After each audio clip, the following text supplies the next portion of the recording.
ពាក្យចាស់លោកពោលថាចាស់មិនទៅថ្មីមិនមកប៉ុន្តែនៅពេលដែលវាមកដល់មែនយើងបែរជាគ្មានកម្លាំងនឹងទទួលយកសម្រាប់អ្នកផ្សេងនេះប្រហែលគ្រាន់តែជាការផ្លាស់ប្ដូរកីឡាករធម្មតាប៉ុន្តែសម្រាប់ខ្ញុំជា fan Man United ម្នាក់នេះគឺជាការបាត់បង់បេះដូងដ៏ធំមួយរបស់ក្រុម4ឆ្នាំជារយៈពេលមួយដែលមិនខ្លីហើយក៏មិនវែង4ឆ្នាំដែលយើងបានឆ្លងកាត់ឧបសគ្គរាប់រយដងជាមួយគ្នានៅពេលដែលក្រុមធ្លាក់ដុនដាបបំផុតគាត់គឺជាអ្នកដែលហ៊ានឈរនៅទីនោះជាអ្នកចម្បាំងមនុស្សយន្តដែលប្រយុទ្ធមិនស្គាល់ពាក្យថាចោះចាញ់គ្រប់ពេលដែលគាត់នៅលើទីលានគាត់តែងតែប្រគល់អ្វីៗគ្រប់យ៉ាងទាំងកម្លាំងកាយនិងញើសឈាម4ឆ្នាំជារយៈពេលមួយដែលមិនខ្លីហើយក៏មិនវែង4ឆ្នាំដែលយើងបានឆ្លងកាត់ឧបសគ្គរាប់រយដងជាមួយគ្នានៅពេលដែលក្រុមធ្លាក់ដុនដាបបំផុតគាត់គឺជាអ្នកដែលហ៊ានឈរនៅទីនោះជាអ្នកចម្បាំងដែលប្រយុទ្ធមិនស្គាល់ពាក្យថាចោះចាញ់គ្រប់ពេលដែលគាត់នៅលើទីលានគាត់តែងតែប្រគល់អ្វីៗគ្រប់យ៉ាងទាំងកម្លាំងកាយនិងញើសឈាម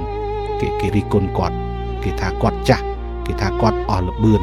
ប៉ុន្តែសម្រាប់អ្នកគាំទ្រពិតប្រាកដយើងឃើញច្បាស់ណាស់ពីទំហំចិត្តដែលគាត់លះបង់ដើម្បីអាវពណ៌ក្រហមមួយនេះទោះលំបាកយ៉ាងណាទោះត្រូវគេបន្ទោសយ៉ាងណាក៏បរិសម្នាក់នេះមិនធ្លាប់បោះបង់ Man United ម្ដងណាឡើយថ្ងៃនេះពេលវេលាបានមកដល់គាត់ត្រូវដើរចេញដើម្បីទុកតំណែងនេះឲ្យអ្នកជំនាន់ក្រោយវាឈឺចាប់ណាស់ដែលត្រូវនិយាយពាក្យថាលេ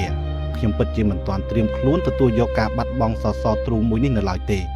អរគុណសម្រាប់អ្វីៗគ្រប់យ៉ាងអរគុណដែលធ្លាប់ជាចំណែកមួយនៃគ្រួសារបេសាចក្រហមជូនពរឲ្យសំណាងល្អគ្រប់ភារកិច្ចក្នុងបេះដូងអ្នកគាំទ្រជានិច្ចលាហើយ Casemiro